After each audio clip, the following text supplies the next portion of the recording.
Hello friends, नमस्कार। स्वागत है आपका हमारे YouTube channel Hariom super education में। तो फ्रेंड्स, आज देखिए फ्रेंड्स, हम आपके लिए लेके आए हैं वास्तविक संख्याएं, उसका पार्ट 2 लेके आए हैं। ठीक ना, हमने पार्ट 1 भी बनाया था, बहुत ही बेहतरीन तरीके से हमने देखिए क्वेश्चन सॉल्व करवाए। अगर आपने हमारा वीडियो का पार्ट 1 नहीं देखा है तो डिस्क्रिप्शन में उसका लिंक दिया हुआ है, वहां से जा करके आप पार्ट 1 देख सकते हैं। ठीक है, और ये वास्तविक संख्याओं, ये जो टॉपिक है, इस टॉपिक को अच्छे प्रकार से समझ सकते हैं।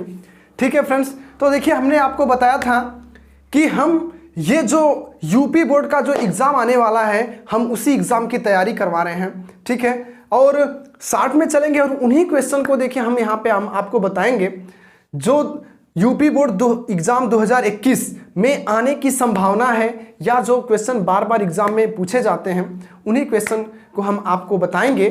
ठीक है, तो तैयार हो जाइए पूरे जोश के साथ, पूरे उत्साह के साथ। तो आज की वीडियो शुरू करते हैं, लेकिन यदि उससे पहले यदि आपने हमारे चैनल को सब्सक्राइब नहीं किया है तो प्लीज़ उसे सब्सक्राइब कर दीजिए और बगल में जो बेल आइकन है उसे ज़रूर प्रेस करें, ताकि यहाँ से जो भी न्यू वीडियो हम लोग अपलोड करें वो आप तक आसानी से पहुँचे। ठीक है फ्रेंड्स, तो आइए देखिए, बिना देर के वीडियो को शुरू करते हैं। तो देखिए फ्रेंड्स, यहाँ पे एक क्वेश्चन है कि एक संख्या को जब 73 से भाग दिया जाता है तो भागफल 34 तथा शेषफल 23 प्राप्त होता है। संख्या ज्ञात कीजिए। ठीक है फ्रेंड्स, आइए फ्रेंड्स देखिए, यहां पे एक संख्या है जब उसको 73 से भाग दिया जाता है। ठीक है ना, 73 से भाग दिया जाता है, इसका मतलब भागफल, इसका मतलब ये भाजक है। ठीक है ना, जैसे मान लीजिए इस प्रकार से स्ट्रक्चर इसका बना दीजिए, जैसे कह रहा है वैसे करेंगे। कह रहा है एक संख्या को जब 73 से भाग दिया जाता है, मतलब जो चीज भाग दिया जाता है, जिस संख्या को, उसको यहां पे लिखते हैं। अच्छा, यहां पे कोई संख्या है तो भागफल देखिए 34 आता है, इसके बाद शेषफल 23 प्राप्त होता है। यहां पे हमें शेषफल मिला 23। हमें इस संख्या को ज्ञात करना है कि यहां पे कौन सी संख्या रहेगी।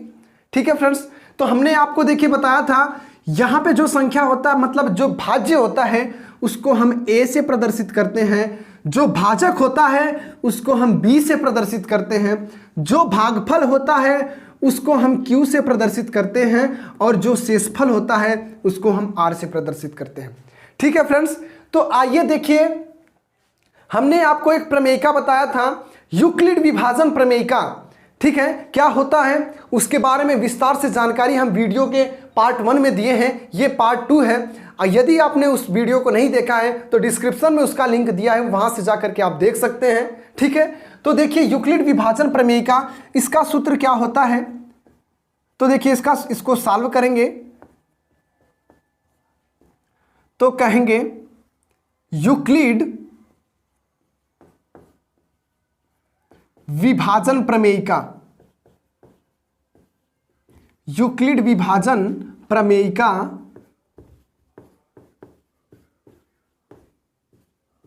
के द्वारा, यूक्लिड विभाजन प्रमेयिका के द्वारा देखिए क्या होता है। यूक्लिड विभाजन प्रमेयिका होता है A बराबर BQ प्लस R, A बराबर BQ प्लस R, यही होता है ना, हमने आपको यही बताया था ना फ्रेंड्स। तो देखिए यहाँ पे A बराबर BQ प्लस R, हमारे सामने B दिया गया है, Q दिया गया है, R दिया गया है, तो क्या हम A का मान निकाल सकते हैं? वही, मतलब इसको निकालना है, मतलब हमें A का मान निकालना है फ्रेंड्स। ठीक है, तो यहाँ पे ये फार्मूला दिया हुआ है, यहाँ पे जो मान दिया गया है उसको रख देंगे, हमारा आंसर निकल के आ जाएगा। आइए देखिए फ्रेंड्स, कहेंगे A बराबर B दिया है ना, B का मतलब कितना दिया है, 73 दिया है, हम कहेंगे 73 गुणे, और Q कितना दिया है, तो Q देखिए हमारे सामने, मतलब भागफल कितना दिया है, 34, यहाँ पे लिखेंगे 34। इसके बाद प्लस R देखिए कितना दिया है, R का मतलब शेषफल देखिए हमारे सामने 23 है। तो देखिए आइए हम हल कर देते हैं। यहाँ पे 73 में 34 का गुणा करेंगे, आइए करके देख लेते हैं मेरे प्यारे भाइयों। तो देखिए 4 तिहाई 12, 2 हासिल लगा 1, 4 सत्ते 28, 29, 3 तरीके 9, 3 सत्ते 21, यहाँ पे देखिए आ गया 2, 9 9 18, 8 हासिल लगा 1, 2 1 3 1 4 और 2, मतलब कि आ गया 2482। 2482 इसमें हम देखिए ऐड कर देंगे 23 को। तो आइए देखिए फ्रेंड्स, 2482 में 23 को ऐड करेंगे तो कितना मिलेगा। यहाँ पे देखिए 3 2 5 हो गया, 8 2 10, 0 हंसी लगा 1 और 4 1 5 2, मतलब ए का मान निकल के आ गया 2505। ए का मान निकल गया 2505। अब 2505 मतलब हमें संख्या ज्ञात करनी थी, तो हम कहेंगे वह संख्या क्या है, 2505 है। और यही हमारा आंसर है फ्रेंड्स, ठीक है, यही हमारा आंसर है। ठीक है, चलिए जल्दी से नोट कीजिए क्वेश्चन को, आगे बढ़ते हैं अपने नेक्स्ट क्वेश्चन की तरफ। तो आइए फ्रेंड्स, यहां पे देखिए क्वेश्चन नंबर 2 देखते हैं क्या प्रश्न कहता है। देखिए, दो संख्याओं का एचसीएफ 23 है और एलसीएम 1449 मतलब 1449 है। यदि इनमें से एक संख्या 161 है तो दूसरी संख्या हमें ज्ञात करना है। ठीक है फ्रेंड्स, आइए देखिए किस प्रकार से हम क्वेश्चन को सॉल्व करेंगे। आइए देखिए फ्रेंड्स, क्या कहेंगे, एक फार्मूला होता है बड़ा ही इंपॉर्टेंट, इस फार्मूले को याद रखेंगे। फार्मूला क्या होता है कि पहली संख्या गुणे दूसरी संख्या बराबर मस गुणे लस। या आप मस को देखिए यहां पे एचसीएफ भी कह सकते हैं और लस को आप एलसीएम भी कह सकते हैं। दोनों का मतलब एक ही है, दोनों का मतलब एक ही है। ये फार्मूला देखिए फ्रेंड्स, इसको आपको याद रखना है, ठीक ना। क्या कि पहली संख्या गुणे दूसरी संख्या बराबर मस गुणे लस कहिए, चाहे एचसीएफ गुणे एलसीएम कहिए, ठीक ना। अब देखिए फ्रेंड्स, यहां पे ये फार्मूला याद रहेगा तभी आप एक क्वेश्चन कर पाएंगे। कैसे होगा, किस प्रकार से, आइए देखिए चुटकियों में सॉल्व करेंगे इस सवाल को। दो संख्याओं का एचसीएफ 23 है, हमारे सामने एचसीएफ दिया गया है मतलब मस, एलसीएम दिया गया है 1449, इसका मतलब हमारे सामने लस भी मौजूद है। और इनमें से बता देखिए दिया है एक संख्या 161 है, पहली संख्या दिया गया है, दूसरी संख्या ज्ञात करना है। तो हमारे सामने इसमें पहली संख्या दिया है, मस दिया है, लस दिया है, तो इस फार्मूले की मदद से हम दूसरी संख्या निकाल सकते हैं ना। आइए देखिए प्यारे भाइयों, आइए जो भी मान दिया गया है इस मान को पुट करेंगे इसमें, तो देखिए क्या मिलेगा हमको। पहली संख्या दिया है ना, तो पहली संख्या क्या है, यहां पे देखिए 161, तो यहां पे लिखेंगे हम 161 गुणे दूसरी संख्या हमें ज्ञात करना है ना, तो लिख दीजिए, कहेंगे दूसरी संख्या बराबर मस कितना दिया है, देखिए 23 दिया है, और देखिए गुणे का चिन्ह है, लस कितना दिया है, तो दिया है 1449। आइए मेरे प्यारे भाइयों देखिए हमारा काम हो गया। यहां पे क्या हो गया, हम देखेंगे, कहेंगे यहां से निकालेंगे दूसरी संख्या बराबर, तो देखिए दूसरी संख्या बराबर निकालेंगे तो यहां पे है 23 गुणे 1449। अब देखिए मेरे प्यारे भाइयों क्या होता है यहां पे कि जब बराबर के इधर कोई संख्या गुणा के रूप में रहे तो बराबर के उधर जाएगी तो भाग में बदल जाती है। यदि इधर भाग में रहे तो बराबर के उधर जाएगी तो गुणा में हो जाएगी। यदि बराबर की इधर प्लस में है तो बराबर की उधर जाएगी माइनस में हो जाएगी। यदि इधर माइनस में तो बराबर की उधर जाएगी तो प्लस में हो जाएगी। ये चीज आपको याद रखना है, बहुत ही सिंपल चीज है, ठीक ना। अब देखिए फ्रेंड्स यहाँ पे दूसरी संख्या बराबर हो जाएगा 23 गुणे 1449, और ये गुणे के रूप में है तो यहाँ पे देखिए भाग के रूप में हो जाएगा, मतलब कि यहाँ पे हो गया 161 हो गया ना। आइए मेरे प्यारे भाइयों देखिए अब क्या करेंगे, यहां से हम काटेंगे तो देखिए 23 से कम 23, ठीक ना, और यहां पे काटें तो 23 सते देखिए कितना होता है, 7 त्रिके 21 और 7 दूनी 14 दो 16, मतलब 161। 23 कट जाएगा हमारा 7 बार में। अब इसको काट करके देख लेते हैं मेरे प्यारे भाइयों, देखिए क्या हो जाएगा, 7 एकम 7, 7 दूना के 14 और 7 सते 49, मतलब कि हमारा दूसरी संख्या क्या निकल गया, देखिए लिखेंगे दूसरी संख्या बराबर, तो दूसरी संख्या बराबर निकल गया 207। आप देखिए आंसर चेक कर सकते हैं, यही इसका आंसर है, ठीक ना, यही इसका आंसर है, दूसरी संख्या बराबर 207। कहीं कोई दिक्कत नहीं, कहीं कोई डाउट नहीं, जो भी चीज़ें हैं उस चीज़ को साफ साफ क्लियर बता रहे हैं फ्रेंड्स, आपके मन में कहीं डाउट नहीं रह पाएगा, ठीक है, ये मेरी गारंटी है।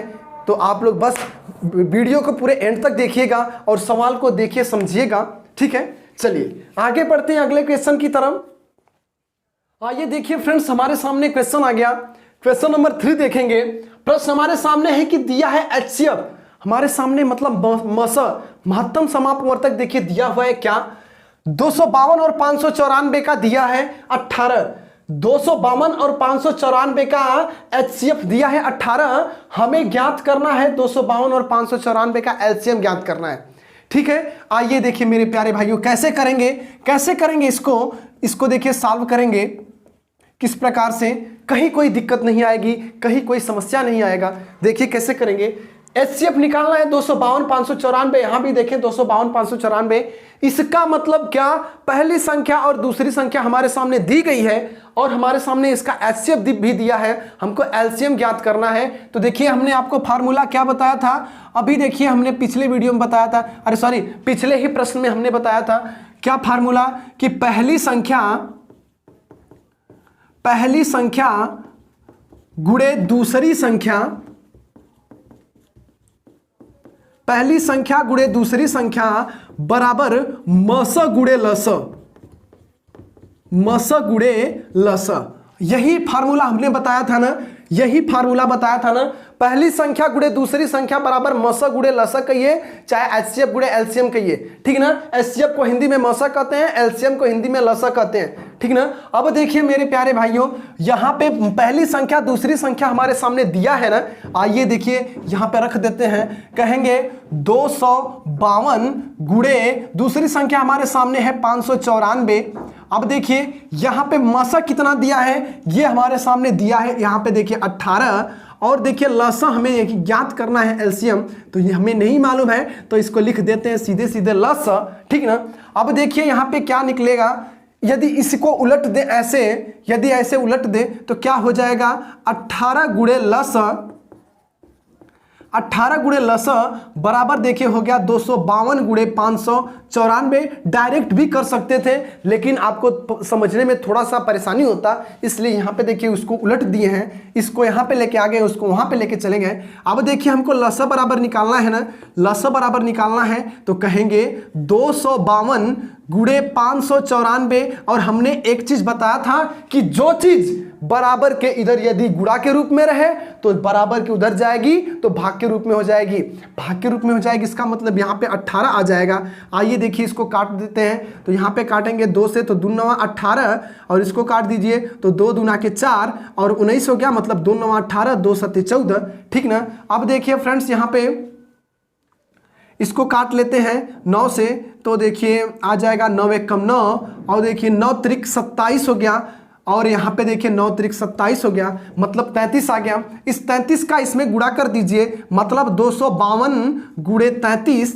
तो आइए देखिए करके देख लेते हैं, 252 में 33 का गुणा कितना आएगा, 3 दूना के 6, 3 5 15, 5 हासिल लगा 1, 3 दूना 6, 6 1 7, 3 दूना 6, 3 5 15 1, 3 दूना 6 1 7, वही आएगा। तो 6 6 5 11 को 1 हासिल लगा 1, और 7 5 12 1 13 3 हासिल लगा 1, और 7 1 8। देखिए हमारे सामने आ गया 8316, यही इसका करेक्ट आंसर है, यही निकल के आ गया लस बराबर देखिए निकल के आ गया 8316। ठीक है, चलिए फ्रेंड्स आगे बढ़ते हैं। आई होप आप लोगों को अच्छे से समझ में आ रहा होगा, कहीं कोई डाउट नहीं, कहीं कोई परेशानी नहीं, कहीं कोई समस्या नहीं, ठीक है। यदि आपको कोई भी समस्या हो तो आप कमेंट सेक्शन में जा करके हमें कमेंट करके बता सकते हैं, ठीक है फ्रेंड्स। चलिए आगे बढ़ते हैं। आइए फ्रेंड्स देखिए हमारे सामने क्वेश्चन आ गया कि बिना वास्तविक भाजन किए दर्शाइए कि परिमेय संख्या 17/90 अशांतावर्ती है। अशांतावर्ती है ना। अब देखिए एक चीज यहाँ पे ये बोल रहा है बिना वास्तविक भाजन किए। भाजन का मतलब क्या कि इसमें 17/90 रहता है, जैसे ऐसे लिखा है देखिए 17/90।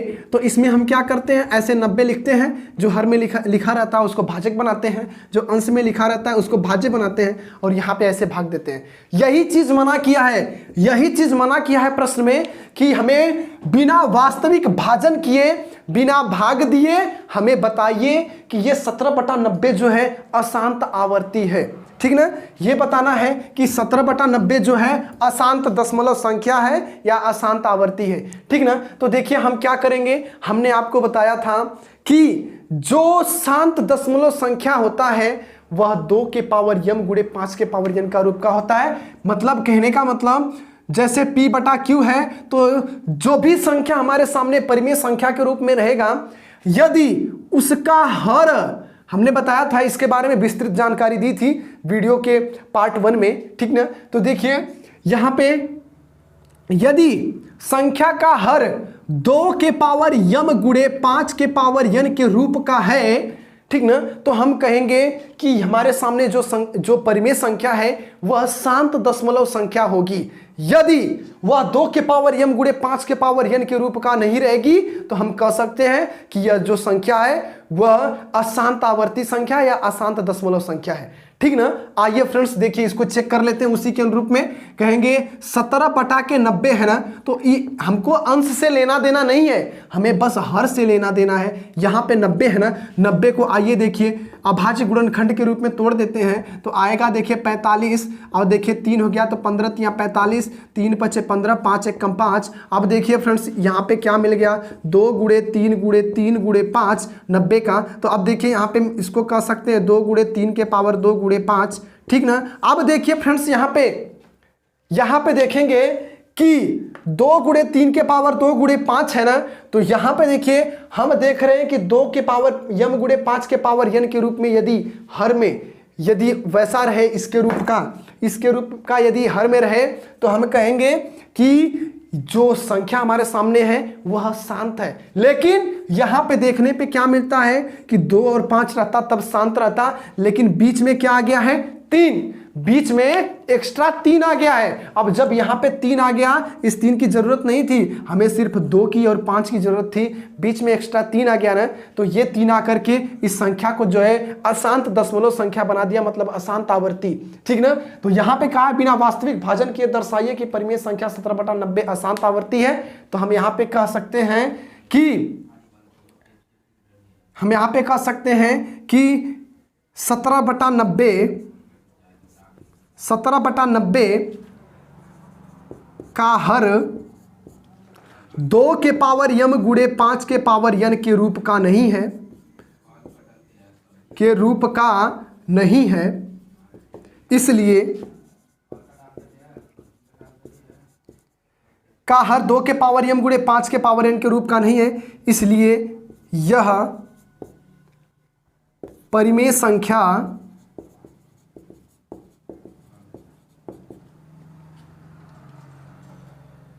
इसलिए यह परिमेय संख्या 17/90 अशांत आवर्ती है।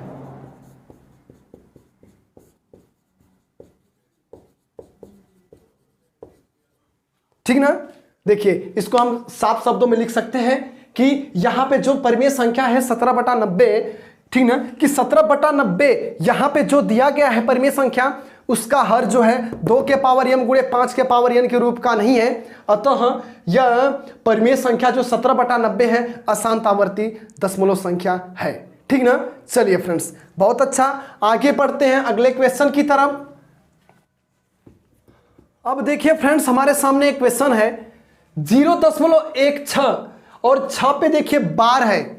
बार का मतलब, जैसे कहने का मतलब यहाँ पे 5 बना के इसके ऊपर बार हो गया, तो कहने का मतलब ये जो 5 अंक है यह कई बार है। जैसे कहने का मतलब हमारे सामने मान लीजिए 1.3333333 कई बार रहेगा, तो हम इसको लिख सकते हैं कि 1.3 जो है कई बार में है। इसके ऊपर हम इस प्रकार से देखिए एक लाइन जो कहते हैं उस प्रकार का ये चिन्ह बना देंगे तो हो जाएगा बार। इसको देखिए हम बार बोलते हैं, इसका मतलब यह कई बार है। ठीक ना।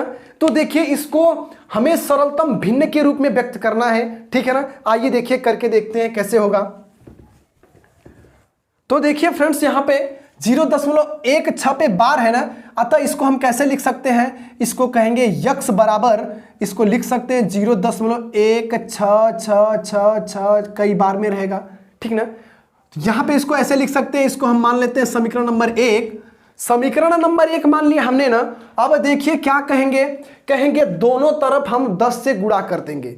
दोनों तरफ क्या करेंगे, ये देखिए इस प्रकार से यदि क्वेश्चन आए हमारे सामने, हम उसको इसी प्रकार से हल करेंगे। हम ये बता देना चाहते हैं, उसका जो नियम है एक बार आप देख लीजिए, और इस प्रकार से जितने भी क्वेश्चन आएंगे हम देखिए इसी मेथड के अनुसार उसको सॉल्व करेंगे। ठीक है ना फ्रेंड्स। तो देखिए हम कहेंगे दोनों तरफ 10 से गुणा करने पर, दोनों तरफ देखिए 10 से गुणा करेंगे तो क्या मिल गया, यहां पे हो गया देखिए 10x बराबर, यहां पे आ गया 1.66666 कई बार। ठीक ना। इसको मान लीजिए समीकरण नंबर 2, इसको जो निकला इसको मान लीजिए समीकरण नंबर 2। अब क्या करेंगे देखिए, हम कहेंगे कि समीकरण 1 में से 2 को घटाने पर, समीकरण 2 में से 1 को क्या करेंगे भाई, घटाएंगे। घटाने पर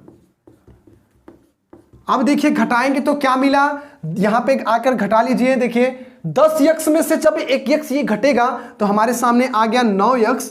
ठीक ना, 9x आ गया। नहीं तो आइए देख लीजिए, ऐसे घटा लीजिए, 10x बराबर 1.6666 कई बार में है। यहां पे देखिए हमको घटाना है x बराबर 0.16666, ये कई बार में। ठीक ना। आइए देखिए घटा लीजिए तो क्या मिल जाएगा, यहां पे देखिए मिल गया 9x बराबर, और यहां पे देखिए घटाएंगे तो हमारे सामने क्या निकल के आएगा, हमारे सामने देखिए ये सब 0 0 0 0 हो जाएगा भाई। यहां पे 6 है तो 0 हो जाएगा, 0 हो जाएगा, 0 हो जाएगा, 0 हो जाएगा, और यहां पे देखिए बचेगा 6 में से 1 गया 5.1, 9x बराबर 1.5 बचेगा भाई। ये सब 0 जो है 6 में से 6 घटाएंगे 0 मिलेगा, 6 में से 6 घटाएंगे 0, 6 में से 6 घटाएंगे 0, और इसका इस 0 का कोई मतलब नहीं है। ठीक है ना, इस 0 का कोई मतलब नहीं है फ्रेंड्स। तो यहां पे देखिए हमारे सामने आ गया 9x बराबर 1.5, और जब x बराबर निकालेंगे तो हमारे सामने आ जाएगा 1.5 बटा के 9। यदि आप दशमलव हटाना चाहते हैं तो क्या करेंगे, ऊपर नीचे अंश और हर में गुणा करेंगे। कैसे, देखिए दशमलव की जगह 1 रखेंगे, दशमलव के जगह 1 रखेंगे, इसके बाद देखेंगे दशमलव के बाद कितना अंक है, आप कहेंगे 1 अंक है, तो यहाँ पे 1 0 बढ़ा देंगे, और यहाँ पे भी देखिए जितना अंश में गुणा करेंगे जितने संख्या से, उतनी संख्या से हर में भी गुणा करना रहेगा। क्यों, क्योंकि दोनों तरफ बराबर गुणा करने से मान में कोई परिवर्तन नहीं होता है, इसलिए फ्रेंड्स। ठीक ना। यहाँ पे मान लीजिए 10 10 से 10 10 कट जाएगा, वही चीज बच जाएगा, मान में कोई परिवर्तन नहीं होगा। ठीक ना। तो यहाँ पे देखिए x बराबर क्या आ गया, x बराबर निकल गया 15 बटा के 90, इसको काटेंगे 15 1 कम 15, 15 छक्का 90, तो देखिए यहाँ पे मिल गया हमको x बराबर 1 बटा के 6, x बराबर 1 बटा के 6, और यही संख्या थी। तो हम बता देंगे यहाँ पे कि 0.16 पे बार को हम यदि सरलतम भिन्न के रूप में लिखना है तो हम इसको लिख सकते हैं 1 बटा के 6, हम इसको लिख सकते हैं 1 बटा के 6। ठीक ना। चलिए बहुत अच्छा, आगे बढ़ते हैं अपने अगले क्वेश्चन की तरफ।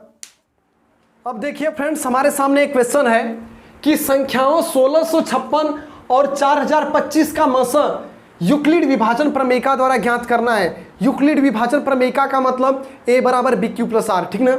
अब देखिए हम यहाँ पे भाग विधि से मस हल करते आए हैं ना। अब या आपको यूक्लिड विभाजन प्रमेयिका करने में थोड़ा सा कुछ अटपटा लगे तो देखिए क्या करेंगे, उसको हम सरल बना देते हैं एकदम। कैसे, आइए देखिए, आपको हम जानते हैं आपको भाग विधि से बहुत अच्छे से आता है ना, भाग विधि से आपको बहुत अच्छे से मस निकालना आता है। आइए उसी तरह निकाल देते हैं। ठीक ना। देखिए भाग विधि से कैसे मस निकलेगा, तो देखिए जो सबसे बड़ी संख्या होती है उसको हम भाज्य बनाते हैं, और उससे जो छोटी रहती है उसको हम भाजक बनाते हैं। तो इसको यहाँ पे बीच में लिखेंगे,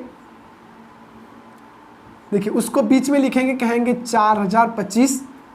ठीक है। और यहाँ पे लिखेंगे देखिए 1656। ठीक है, हो गया ना। अब देखिए फ्रेंड्स यहाँ पे क्या करेंगे, भाग देंगे।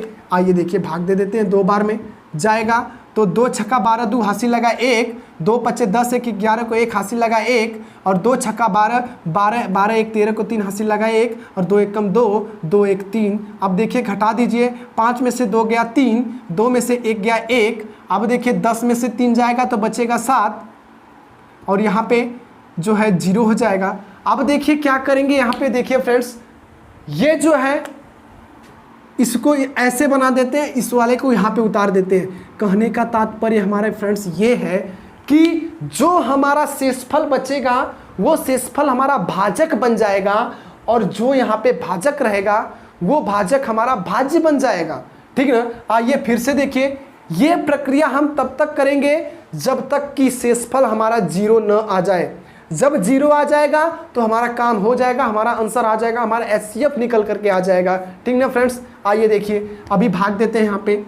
तो देखिए 2 बार में लेके चलेंगे, 2 बार में लेके चले तो 2 3 6, 2 1 कम 2 और 2 7 14।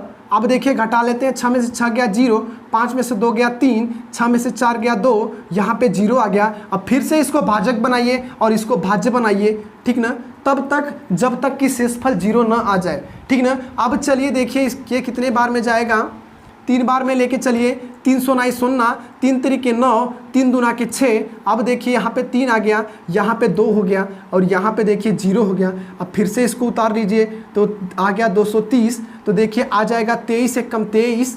ठीक ना, और 0 यहाँ पे 0 उतार करके यहाँ पे बढ़ा दीजिए। मतलब कि हमारा शेषफल कितना आ गया भाई, ये देखिए शेषफल है, ये शेषफल हमारा कितना निकल के आ गया, 0 आ गया ना, 0 आ गया। इसका मतलब यहाँ पे HCF कितना हमारा निकल के आ गया, HCF बराबर 23 आ गया, HCF बराबर 23। लेकिन फ्रेंड्स यहाँ पे बोला है कि यूक्लिड विभाजन प्रमेयिका के द्वारा इसको सॉल्व करना है। ठीक ना।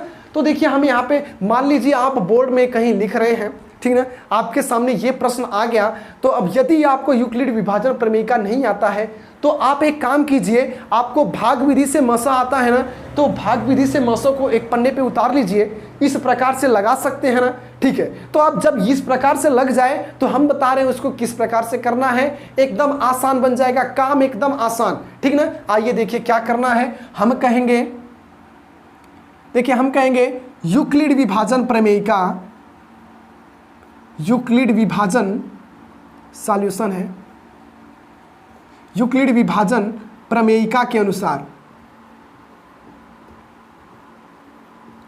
प्रमेयिका के अनुसार, प्रमेयिका क्या होता है जी, होता है A बराबर BQ प्लस R, यही होता है ना, यही होता है ना। चलिए देखिए A बराबर BQ प्लस R होता है ना, तो हम क्या कहेंगे, यहाँ पे A क्या है, जो जैसे रहेगा उसको हम बस लिखते चले जाएंगे। यहाँ से देखते हुए हमारा काम एकदम आसान हो गया। यहाँ पे देख करके जो जो लिखा है बस पूरा का पूरा उतार दीजिए। ठीक ना। आइए देखिए A कितना दिया है 4025, तो यहाँ पे लिखेंगे 4025 बराबर, यहाँ पे देखिए B कितना है 1656, उतार दीजिए भाई। अच्छा Q कितना है 2 है, कहेंगे गुणे 2, प्लस R कितना है 713, यहाँ पे कहेंगे 713। ठीक है ना। अच्छा अब देखिए ये बन गया हमारा क्या, ये B बन गया।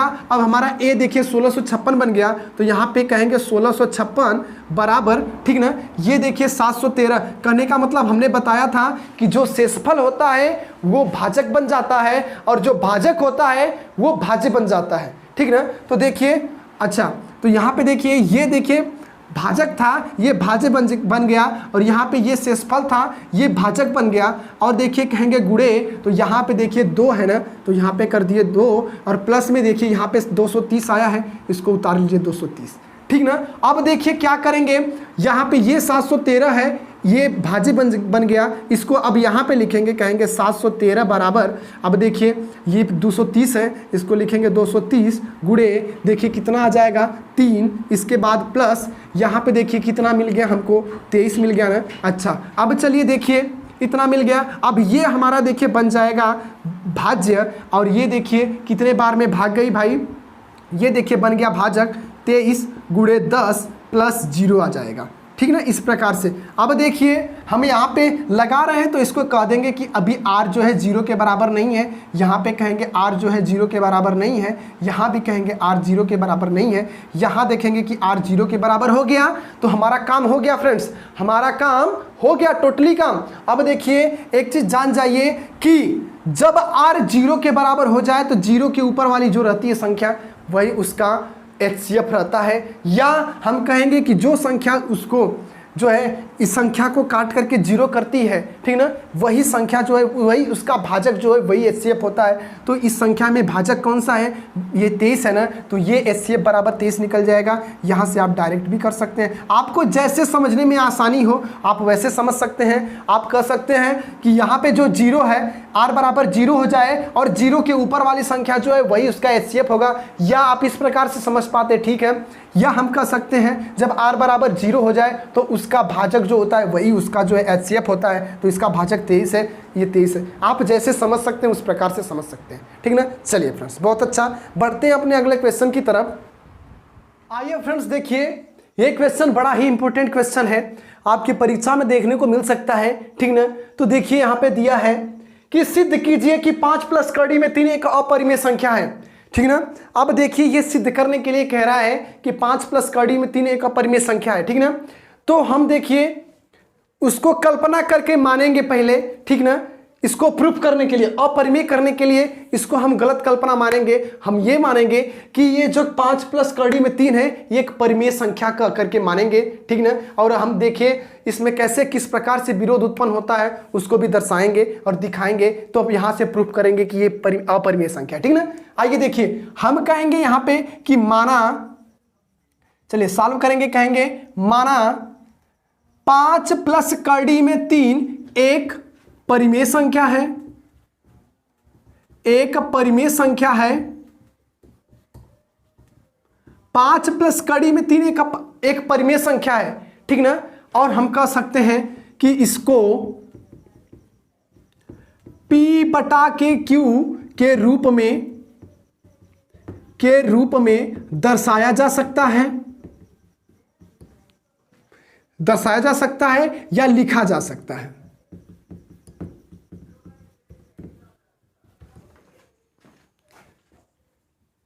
लिखा जा सकता है, कहेंगे जहां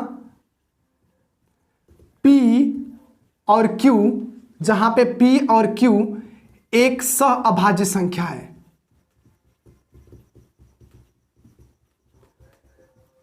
एक सहअभाज्य संख्या है। अब देखिए फ्रेंड्स, सहअभाज्य क्या होता है, हमने बता दिया था कि वह संख्याओं का युग्म रहेगा जिसमें उसका उभयनिष्ठ गुणनखंड सिर्फ एक रहेगा, उसको देखिए हम यहाँ पे सहअभाज्य संख्या कहते हैं। तो यहाँ पे देखिए हमने काम हमारा हो गया कि माना 5 प्लस कड़ी में 3 एक परिमेय संख्या है और इसको P बटा Q के रूप में लिखा जा सकता है जहां P और Q एक सहअभाज्य संख्या है, ठीक ना। आइए देखिए अब क्या करेंगे, कहने का मतलब यहाँ पे 5 प्लस कड़ी में 3 है ना, तो क्या इसको हम P बटा Q के रूप में लिख सकते हैं ना, कहेंगे जी जरूर लिख सकते हैं, ये परिमेय संख्या है, ठीक ना। अच्छा अब देखिए फ्रेंड्स, हम क्या कहेंगे, यहाँ पे कड़ी में 3 बराबर निकालेंगे तो आ गया P बटा के Q, 5 को इधर भेजेंगे तो हो गया -5, ठीक ना। कड़ी में 3 बराबर P बटा Q -5। अब देखिए फ्रेंड्स यहाँ पे क्या हो गया, हमारा काम हो गया, हमको बस इतने करना है। कड़ी में 3 बराबर P बटा Q -5 मतलब कि ये भी एक परिमेय संख्या है और ये भी एक परिमेय संख्या है, लेकिन ये कड़ी में 3 जो है ये एक अपरिमेय संख्या है। आपको ये याद रहना चाहिए, कड़ी में 3, कड़ी में 5, कड़ी में 7, कड़ी में 2, ये सब अपरिमेय संख्या है, आपको याद रखना है, ठीक ना। तो यहाँ पे देखिए आ गया कड़ी में 3 बार जो है एक अपरिमेय संख्या है, लेकिन यहाँ पे P बटा Q एक परिमेय संख्या है और 5 बटा 1 भी एक परिमेय संख्या है और यहाँ पे बीच में घटाना का चिन्ह है। तो एक चीज याद रखिए कि जब परिमेय संख्या में से परिमेय संख्या को जोड़ा जाता है ना, परिमेय संख्या को परिमेय संख्या से जोड़ा जाता है तब हमें परिमेय संख्या प्राप्त होता है। जब परिमेय संख्या में से परिमेय संख्या को घटाया जाता है तब भी परिमेय संख्या मिलता है। जब परिमेय संख्या में परिमेय संख्या का गुणा किया जाता है तब भी परिमेय संख्या मिलता है, और जब परिमेय संख्या में से परिमेय संख्या का भाग दिया जाता है तब भी परिमेय संख्या मिलता है। अब देखिए फ्रेंड्स, यहाँ पे परिमेय संख्या में से परिमेय संख्या को घटाएंगे तो क्या मिलना चाहिए, परिमेय संख्या मिलना चाहिए, लेकिन कड़ी में 3 क्या है, अपरिमेय संख्या है, ठीक ना। तो यहाँ पे हम कहेंगे कि जब परिमेय संख्या में से परिमेय संख्या में से परिमेय संख्या को घटाया जाता है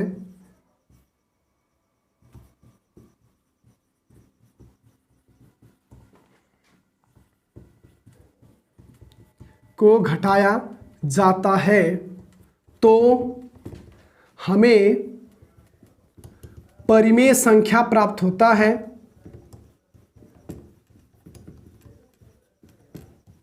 तो हमें परिमेय संख्या प्राप्त होता है। कहेंगे परंतु यहां कड़ी में 3 जो है यह एक अपरिमेय संख्या है।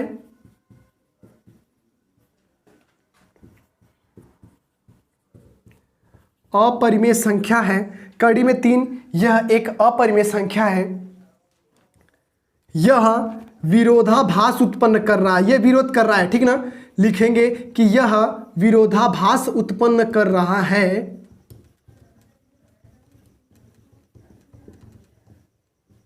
यह विरोधाभास उत्पन्न कर रहा है, ठीक ना। यह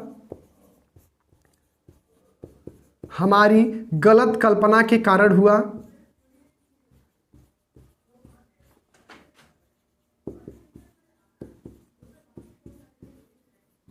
गलत कल्पना के कारण हुआ। अतः लिख देंगे कि 5 प्लस कड़ी में 3 एक अपरिमेय संख्या है। एक अपरिमेय संख्या है। देखिए प्रूव्ड हो गया, प्रूव्ड हो गया, ठीक है। तो फ्रेंड्स आज के लिए इतना ही। बस आप लोग पूरे मन के साथ, पूरे लगन के साथ, ठीक ना, पूरे लग जाइए कि जितना समय बचा है उतने समय में आप जो है हम आप लोगों की बहुत ही अच्छे प्रकार से तैयारी करवा देंगे, ठीक ना। और डेली बाय डेली वीडियो हम डालेंगे और आपका काम है कि उस वीडियो को पूरा एंड तक देखिए, ठीक ना। ये मेरी गारंटी है कि आप मेरी वीडियो को पूरा देखें और आपका बहुत ही अच्छा अंक आपको मिलेगा। और ठीक ना, तो यदि कोई भी डाउट हो तो आप कमेंट सेक्शन में जाकर के उस डाउट को लिख सकते हैं, ठीक ना। उसका समाधान हम यहाँ से बता सकते हैं, ठीक है फ्रेंड्स। तो आई होप आप लोगों को आज का वीडियो पसंद आया होगा। यदि आपको ये वीडियो पसंद आया तो कमेंट सेक्शन में जाकर के हमें जरूर कमेंट कीजिएगा और इस वीडियो के बारे में बताइएगा, ठीक ना। तो फ्रेंड्स आप लोग बस मन लगा के बस पढ़ते रहिए, लिखते रहिए, आगे बढ़ते रहिए और हमारे यूट्यूब चैनल को देखते रहिए, ठीक है। तो आज के लिए इतना ही। अगली वीडियो जरूर आपके सामने लेके आएंगे जल्द ही, और तो फिर मिलेंगे। नमस्कार, बाय बाय, गुड बाय, जय हिंद।